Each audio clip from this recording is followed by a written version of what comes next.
My name is James Paul G. I work at Arizona State University. I'm a Regents professor, and I work in a variety of areas. One of them is digital media and learning. My emphasis in digital media has been on video games. By training, I'm a theoretical linguist, but the linguistics that I do now and have done for the last several decades is discourse analysis. That is studying language and context. Digital is a type of technology, just like a pencil. And nobody would say it's important how to define a pencil and then study what pencils do. We would want to understand what specific practices people do with pencils. So digital is different from analog, but what I'm interested in is specific digital practices because each one is different. My particular interest in video games. You could be interested in social media, face recognition, all sorts of different digital practices, but they're all embedded in different people, different groups, and they all have different outcomes in the world, sometimes good, sometimes bad. So the first thing I'm arguing is that just like with pencils or books, by the way, that we want to define at one level down, that is in terms of specific domains of practices, and then compare them. We should do the same with digital. Now, any technology, whether it's books or pencils or digital media, any technology has affordances of a certain sort. That is, across these practices, it will allow us to do things. It doesn't mean we have to do it. And the most important affordances of digital media are, I think, these. First of all, it allows us to interact in virtual worlds. That is not the real world, not the physical world, something we could not do. Other than in our minds. We've always been able to enact in virtual worlds in our imaginations, but we can't go through them in an embodied way with a surrogate like an avatar as we can today. The other thing is that digital media allows us to communicate to people outside of face-to-face embodied communication in the real world. That is extremely important because humans are biologically specified to privilege and need face-to-face embodied communication in the real world. So when that is removed, we really have to study that because that isn't arbitrary to human beings. And the third thing is digital media allows us to communicate to things that aren't human or aren't even alive, right? You can talk to a little box and it'll talk back, or you can talk to a non-playing character and it'll talk back. So, and that too, except for crazy people, has not been common in the world. So those are affordances. But what we want to look at is how are they done, let's say, in social media versus video games versus chat rooms. What happens when we're face-to-face in the digital media, so not embodied but see each other? Versus when we don't, but at least we can hear emotions or get sense some enthusiasm, versus when it's not even in real time and we don't see each other and there's only written records. Those are all going to be different from the human point of view because our primary mode of communicating is face-to-face in the embodied world.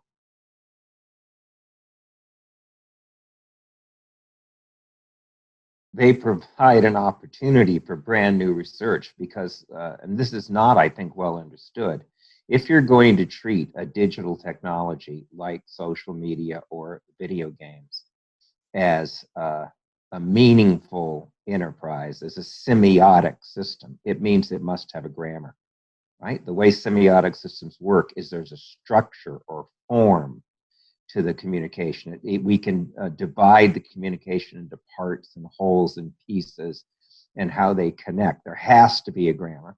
And then that grammar has to connect to meaning, which we call semantics. It has to be assigned meanings. And then thirdly, it has to change and adapt those meanings in context, what I call situated meanings. We have to be able to take the grammar, know what it means, but also know how to give it more nuanced meanings and context. That's how semiotic systems work. And we do not understand at all the grammar of specific digital media practices, right?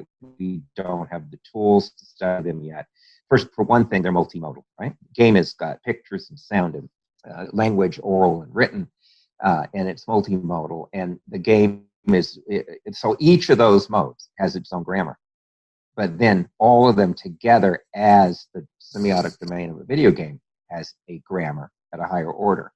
And we are just beginning to learn how to study that, right? I have a book that tries to work on that topic, on multimodal discourse, using games as an example, but it's just the very beginning. So for young people who want to go and study how these things are new devices for communication and the improvement of humans, which we hope communication does, then the field is wide open. We need new tools altogether, and us old baby boomers are not the ones that are going to give them. A gamer is reading the design of the game, which is its grammar, so that they know what it means and how to respond. But they also know how to do that act of, if you want to call it understanding or reading, in specific context by the genre of the game or the situation they're in the game. It's how we do with language. Now we do know what the grammar of human language is. We do know how it adapts to context, so it's a good model, but it is at the beginning. Now, unfortunately, many people want to study these things either too generically, like it's digital, or they want to study specific practices and domains of digital media, but not care about the grammar. And that means, by the way, grammar is just design. The grammar of English is how it is designed to work. And so when you say, I don't care about the grammar of the video game as a game, you mean I don't care about the design, but it's the design that you're reading. It's the thing that gives you the affordances to even have a game. And it is how that entity, games, gets into the world, how it gets changed by people. So just as good listeners listen to how the speaker is designing their language, what they intend, what they're trying to get you to do. Good readers look at how a writing is designed to get you to understand and think and act in a certain way. Then good video game players have to think and act like designers, right? The key act of being an understanding consumer is in any domain to think like a producer, even when you're just consuming.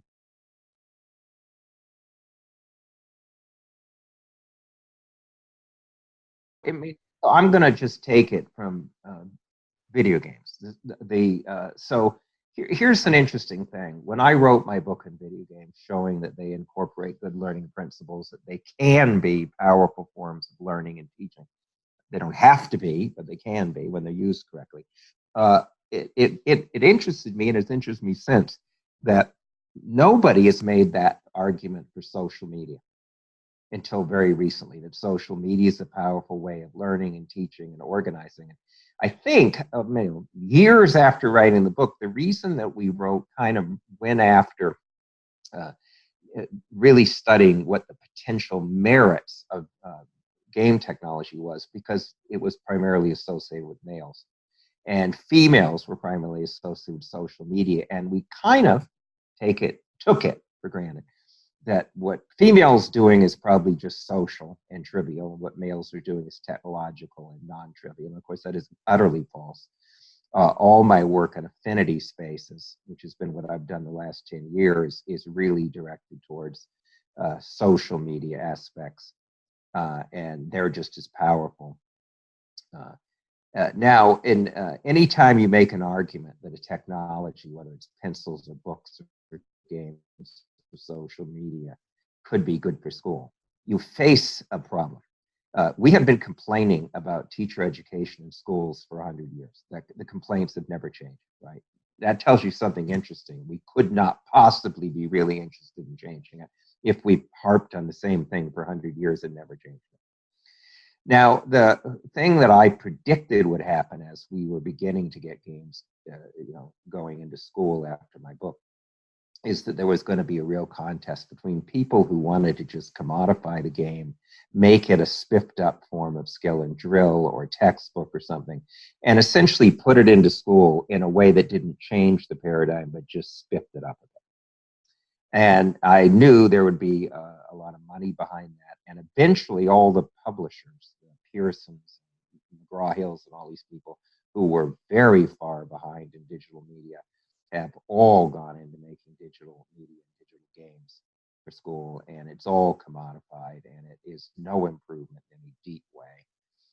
It just doesn't change the paradigm. I was trying to argue that these new technologies have both the ones in video games and in affinity spaces that are social media where people are in interest-driven groups trying to do stuff together, that these are potential paradigm change. That if you let their affordances work and had the guts to risk changing the paradigm, you could really do something entirely new. And it seemed appropriate after 100 years of complaints to do something, right? But it hasn't happened. The commodifiers, because it is a source of great profit, it has to be standardized. And because the school system seems impervious to concrete, real change, are winning. And that doesn't mean there aren't great victories on the other side. But as I've argued for a long time, the real central paradigm changes that we see in learning are mostly not in school, right? Because there you did not have to kowtow to the grammar of traditional schooling, nor thanks to the internet and people's ability to get together without institutions telling them what to do, we didn't have to kowtow to standardization or what power brokers wanted people to do. And therefore, some real change has been unleashed. Now, remember, any technology, if it's powerful, can be used for good or bad. And so the technology of affinity spaces, interest-driven groups, and social media has got some instances where it's been used for activism and wonderful stuff, and really people overcoming great difficulty. And it's also been used extremely well by the bad guys, right? Say that, ISIS, the terrorists, used multimodal digital media in the shape of affinity spaces and interest-driven groups with brilliance, right, to be terrorists. The technologies are powerful, and it takes good people to make them good and bad people to make them bad. It's an interesting to ask in these technologies whether the bad people do it better than the good people. Sometimes I suspect they do. They're more committed. I think some bad people are much more committed to their causes than good people are to theirs, and it takes a lot of commitment, right? It's sobering to think that maybe even the good people aren't committed to changing the system as much as we might think. There's two reasons for that. I think one is good people have to realize things are not in black and white, they're complicated, right? That we can do a lot of damage by putting everything into binary categories and treating things as simple and black and white. But when you see the world as complex and gray, it is much harder to have a fanatical commitment to one thing. And the bad guy tends to see that one thing as the way of changing the whole world and getting their way, and are fanatically committed to it. The other reason that the good guys don't always do as well as they should is it's easy to be a paradigm breaker when you're broke or when you don't have tenure. But when you're paid a six-figure salary with tenure, the system can co-opt many of your values. So it's easy when you're a newcomer saying, well, I don't have any money anyway, and nobody gives a damn about my status, to say, I'm never going to sell out. But you'll only find out when they offer you the money or the power. And as an old man who moved from being a linguist studying naked infinitives and headless relative causes, not very important matters for the world, to eventually, because of the video game work, having to deal with a lot of formal institutions, Google and the Army and the White House, and also with a lot of billionaires and institutions.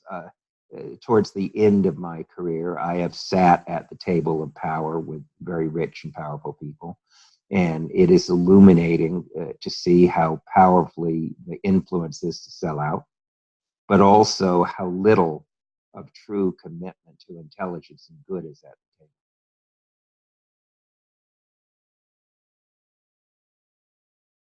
The answer to that question in one thing is all of them do. We know virtually nothing, right? If you look at what we know about language, oral and written, by that standard, we know nothing about digital media because we don't know yet what are good models for studying it and what are good methods. That isn't to say there isn't some excellent work. For example, Sandeep Pentland's work on social networks and stuff at MIT is extraordinarily good and really is the beginning of stuff. But we don't know. That's great. If you're a young scholar, that's what you want. But let's also think that there's really only one interesting question left on Earth today. The people who study climate change and its effects say, they used to say the game would be over in 2100. Now they tell us it'll be over in 2050 and it'll be on its last knees by 2030. That it means that even a person of my age will see the end of the world. Right now, climate change is not ending the world just because it's climate change. It also gives rise to a bunch of other effects: massive immigration, a lack of food and rain in the wrong place, drought and starvation, endless spreading of ticks and viruses and bacteria and funguses. Just we could go on and on and on. So we are living in. So it is not. It is all. Every generation thinks the world is likely to end. We're the first one that's right? Because we are the first time that humans were powerful enough to bring on what's now called the sixth great extinction. So what would possibly be the point for a young scholar who's going to have a 30, 40-year career to say, I should study anything but other than how do I change paradigms? Because business as usual got us here. It certainly will not get us out of the problem. And paradigm changes. Now, this does not mean you have to do big things all at once. It means just think for yourself, try something different, because it's too late. At one time, any good graduate student could be really torn. Should I play by the rules and do business as usual and probably get the standard rewards back when there was actually tenure positions, which are going away? Or should I take a risk and try to change paradigms, but without being a high risk that I won't get tenure? That's not a choice anymore, because if you just want to play it safe, what you will get to see is the end of the world for you and your children and grandchildren. And by the way, nobody will be reading your journal articles because the only thing left will be cockroaches, and they don't read. So, we really have to think about, when you ask your question, if your question is how should teachers deal with students in a classroom who are have low income and families that are struggling, ask it in a paradigm changing way. That's all. Don't keep playing the game that brought us to our knees. Can I selfishly ask you a fifth question? Sure, you most certainly can. So, prediction, end of the world, 2030. Where do you see your work going within the next 10 years? Or how do you kind of navigate what you do? My identical twin brother said to me not long ago, Jim, your baseball card's already written. Back of the card's written. I didn't believe him at the time, but I'm going to retire in a semester. I had planned never to retire, but I really think that the baby boomers, and I mean people like Trump and Joe Biden, all of us baby boomers need to go back to the bench. We helped bring this on without the most privileged generation that had ever existed on Earth. I went to University of California and Stanford University for my PhD completely free, with a stipend that I could live on with no work at Stanford, all paid for by Stanford or the government or something else. I have been tenured 7 times, and I've every time I have told a dean to F off, I've left to go get a $10,000 to $12,000 raise. Only where you can tell the boss to F off and get a raise, because they have to give you a raise when you go to the next place if you're still marketable. All that world's dead now. It's gone. And so it really pains me to see the younger academics like you continually try to replicate, or at least just add to what the old guys did. when we need you to change the paradigm. Now, to a certain extent, I was part of a movement in the new literacy studies, and certainly part of the movement in the game stuff that changed paradigms. You've got to do that. And so I'm going to the bench, and I will. I have finished my last book. It's called "What Is a Human." There won't be any other books, and there won't be any other articles. I will on my blog for myself. That is, anybody who wants to see it can do it. It'll be the opinion of the guy on the bench, and that'll be my contribution. And I'll be trying to cheer for the people in the field, hoping you get out there and do a hell of a better job than we